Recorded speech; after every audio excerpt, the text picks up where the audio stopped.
Chapitre 6. Vaincre le sentiment d'échec. Personne ne réussit ni n'échoue par hasard. De nombreuses études ont été menées au fil des années par plusieurs universités prestigieuses pour comprendre quels sont les facteurs qui permettent de déterminer à l'avance la réussite ou l'échec dans chaque aspect de la vie d'un individu. Les chercheurs de l'université d'Harvard aux États-Unis ont observé, entre les années 50 et 60, les styles de vie de plusieurs catégories de population.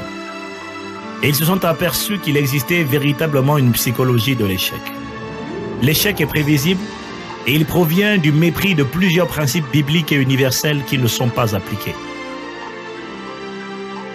Parmi les causes majeures d'échec, l'on retrouve la paresse, les excuses, le manque de persévérance, le manque de vision, l'absence de plan et d'objectifs dans la vie, la peur d'échouer, de réussir, des critiques, de l'opposition, de la maladie, etc.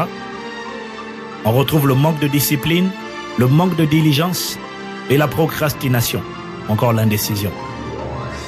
Quelle qu'en soit la raison, il nous est indispensable de comprendre que l'échec n'est pas une personne, mais un événement.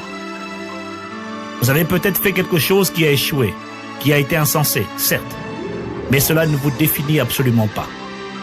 Aussi, vous devez déjà cesser de vous considérer comme un échec, car c'est un outrage envers Dieu. Dire que vous êtes un échec équivaut à dire que Dieu s'est trompé en vous créant. John Maxwell dit que si l'échec vous a appris quelque chose, alors vous n'êtes pas vraiment perdant. Seules les personnes qui n'essaient jamais rien sont assurées de ne pas se tromper. Mais vous n'êtes pas de ceux qui ont peur d'essayer. Il n'est aucun être humain au monde qui ait entrepris plusieurs choses sans jamais connaître de revers quelque part dans son histoire. Aucun enfant n'est jamais parvenu à marcher sans être jamais tombé. L'échec constitue quelquefois une station d'arrêt forcé dans nos vies. Mais la chose la plus importante à comprendre est que vous n'êtes pas obligé de demeurer à cette station d'arrêt, car ce n'est pas votre destination. Votre destination est la réussite, et vous devez persévérer tant que vous ne serez pas parvenu à destination. L'histoire biblique nous montre que certains personnages, comme Moïse, Gédéon ou Joseph, ont certainement ressenti ce sentiment d'échec. Mais à la parole de l'Éternel, ils se sont levés, ont accepté d'avoir d'eux-mêmes l'image que Dieu avait d'eux, et ils ont accompli des exploits en laissant leur nom dans l'histoire.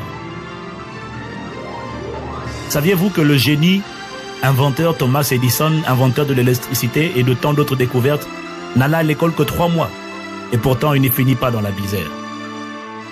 Saviez-vous qu'en France, en 2001, selon l'APCE, l'Agence pour la création d'entreprises, 40% des chefs d'entreprise ne possédaient pas le baccalauréat? Ce qui signifie que plusieurs personnes diplômées d'école ou d'université travaillent pour d'autres qui n'ont pas le baccalauréat. Cependant, bien que n'ayant pas de diplôme, toutes celles qui réussissent ont en commun les caractéristiques suivantes. Elles possèdent une vision claire de leur futur. Elles établissent des objectifs. Elles ont une bonne image d'elles-mêmes.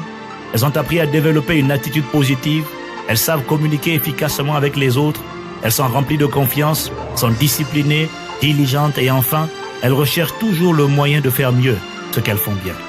Autrement dit, elles se distinguent des autres non par un QI, un quotient intellectuel supérieur à la moyenne, mais par un quotient émotionnel, un QE, supérieur à la moyenne.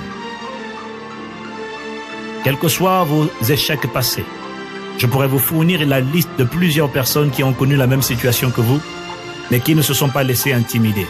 Ainsi, cessez de vous apitoyer sur vous-même et décidez de changer votre perception de vous-même. Faites plutôt de vos échecs passés un tremplin vers votre succès. Cessez de blâmer le monde entier et libérez ces personnes que vous retenez dans votre cœur. Retenez bien ceci, personne à l'exception de vous-même ne peut vous empêcher de devenir la personne.